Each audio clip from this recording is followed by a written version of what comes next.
Le Rire Jaune, c'est plus de 3 500 000 vues pour moins d'une centaine de vidéos postées. Près de 440 millions de vues au total. Bref, des chiffres astronomiques qui en disent long sur le succès de Kevin Tran, youtubeur respecté pour son travail de chinois sur ses vidéos, et je peux le dire de manière améliorative puisqu'il porte la culture chinoise avec honneur.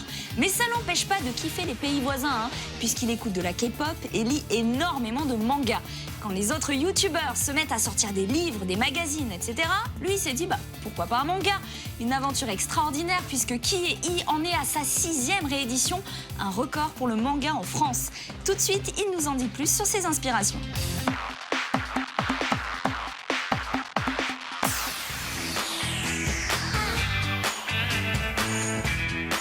Kevin Tran, c'est avant tout la star d'une chaîne YouTube aux millions d'abonnés. Mais plus récemment, Le Rire Jaune est aussi devenu auteur à succès. Son manga Ki-hye enchaîne les ruptures de stock et fait rire autant que ses vidéos. Pour créer un univers aussi plaisant, Kevin Tran s'est inspiré de classiques.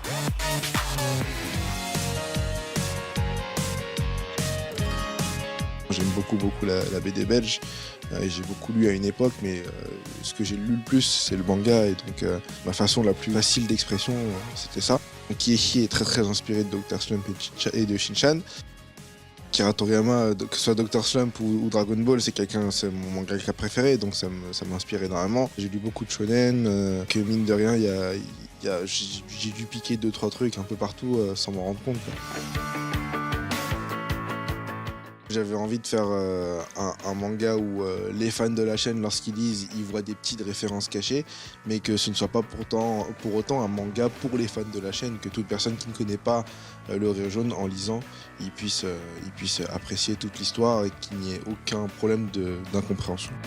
J'ai fait un arc de 3 chapitres sur le Nouvel An dans le manga, et donc forcément, dans le Nouvel An, on va retrouver les étrennes du Nouvel An, les signes astrologiques chinois, on va retrouver beaucoup de choses. Donc c'est quelque chose que j'ai fait naturellement en fait. Mais Ki-hye, ce n'est pas qu'une série d'histoires drôles, c'est aussi un hommage ou un règlement de compte. Et oui, certains proches et moins proches de Kevin Tran devraient se reconnaître dans ce livre jaune.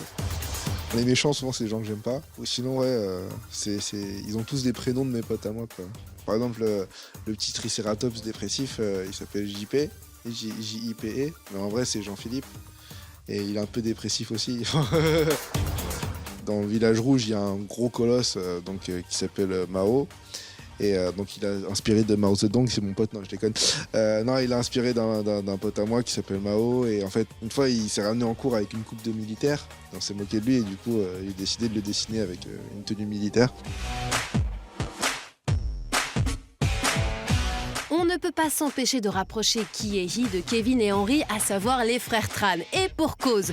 Le manga est complètement inspiré de cette relation fraternelle et fusionnelle.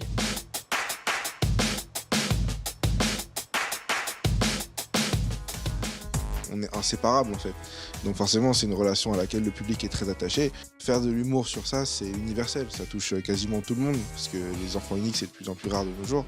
Cette relation forcément pour moi il n'y a rien de plus important et c'est pour ça aussi que j'arrive bien à la décrire. C'est quelque chose que j'ai vécu et sur laquelle j'ai pris du recul et que j'adore décrire en fait finalement.